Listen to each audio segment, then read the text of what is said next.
Hey fam, it's me, Aaron. Triforce Mike. And it's the first week of the month for comics. Last week was the last week of the month. Right. And comics has this weird monthly cycle. It's a weird flow where it's like extremely heavy flow at the end of the month, mainly because of Marvel. Right. And you know, it's just kind of spotting in the beginning of the month, just kind of spotting. And you know, the best thing about comics is it doesn't matter what Marvel or DC's putting out per se. There's always something great. Always something good. Always something that we can just get off on. Yeah. And this week it's Cross. Oh my god. This is the final Cross of Family Values. So good. It ends with a bang. And David Lapham. I love you, David Lapham.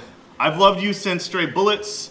I was a little kid. You just totally screwed up my mind, and I love this. I think Family Values was better than the first Cross. I'm sorry, I think it was. It's screwed and up. You know, I'm ready for his next one, Psychopath, where a serial killer and then crossed, and then the serial killer wants to kill the cross. Serial killer versus flip Cross. Flip it around, and then Cross in 3D. Where's that at? You know, I call up Avatar every few days. I'm like, where's Cross 3D? I want it. And they said there's technical issues with the printing, blah, blah, with the 3D, blah, blah, blah.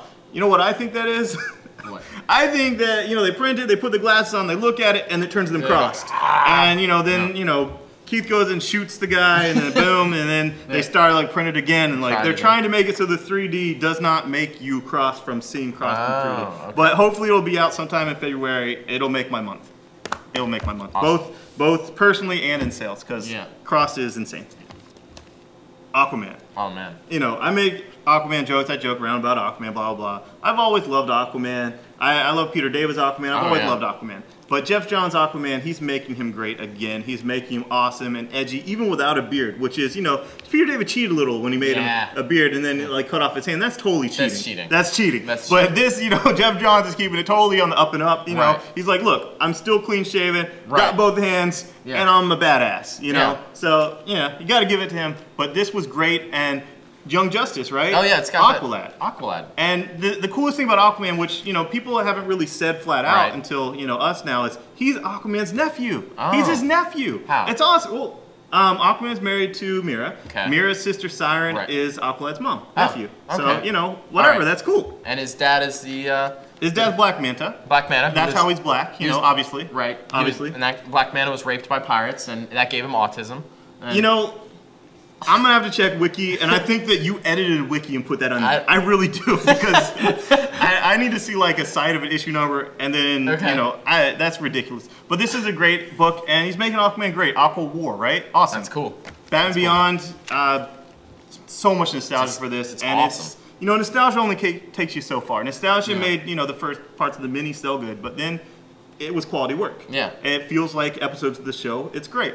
And I've always loved the Justice League in the future. Just always loved them. And this Batman has to beat off the entire Justice League.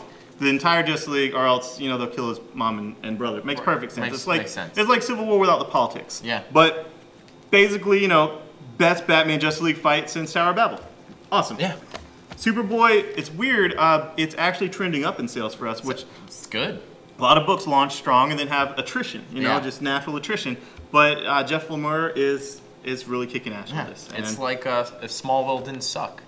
I like Jeff Johns' episodes. Oh yeah, those were good. I like the JSA one and the Legion one. Yeah, those were good. And the Blue Beetle one's coming, right? Oh yeah. All right, this is so funny. It's I'm on message boards with retailers, and they're like, is this book in continuity or not? The DC Legends Online is in continuity. And here's what I would say to that. Yes, it's in video game continuity. Yeah, absolutely. But what if Kingdom Come was a video game first, and then they came out with Kingdom Come? Right. And they say, is that in continuity, or is it in video game continuity? And I say, it's in the freaking future. It's in the future. It's in the future. The future's not in continuity or out of continuity. It's the future. Like, if the future's in continuity, explain to me Legion's continuity. And just a few sentences, I mean, it doesn't work. The future is fluid. So this could be the future. Yeah. Kingdom Come could be the future. And I'm enjoying the game. It's fun. Yeah. It's a good game. I'm enjoying it. And this is the biggest graphic novel of the week. Grant Morrison. So good. I loved it. I did hear a lot of complaints. There was weaker issues, blah, blah, blah. People thought it was just kind of going through the motions. Like, now he's a cowboy. Now he's this. Now he's that.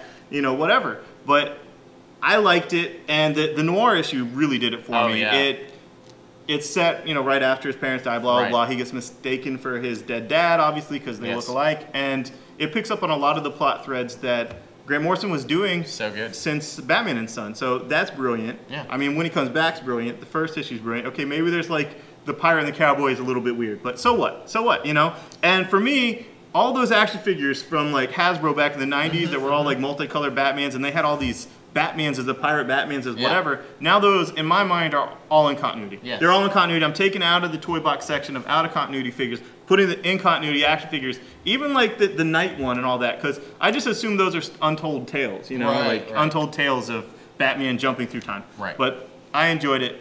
I'm sorry. I'm a sucker for anything Grant Morrison writes, and I love it. So, you know. Boom.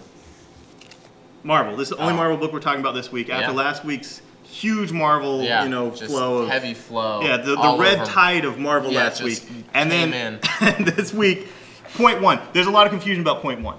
Point one is jump on points, yes, but Marvel is just important, and everyone can agree with me around this. Seriously, I know I'm controversial sometimes, but it's just as important for Marvel to maintain their existing fans as it is to win new fans. Yes, because you know attrition, and they're losing, you know, whatever. So. These point one books are the regular creative team, the regular writer, writing the best single issue story he possibly can write to both keep the people on the book by teasing out the whole next year's storyline, but also make it accessible for new readers by recapping some of the recent history that's going to be relevant to the next storyline. Yeah. And oh my God, Matt Fraction is a genius. Yeah. He did this whole thing, and this is not a spoiler, this is from page one. Page one. Did that whole thing by having Tony narrate the whole issue from an Alcoholics Anonymous meeting.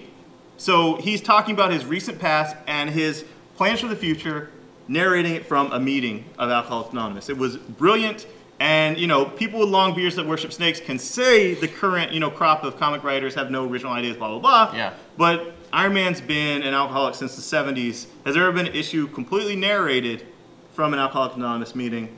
I don't think so. I haven't read all of them, but I don't think so. And that's why point ones are awesome. And I've already read the Wolverine, it was great. So the point ones are definitely worth checking out. Single issue story. Yeah. They're only $3. Holding the line. That's the point. And thanks guys, bye-bye.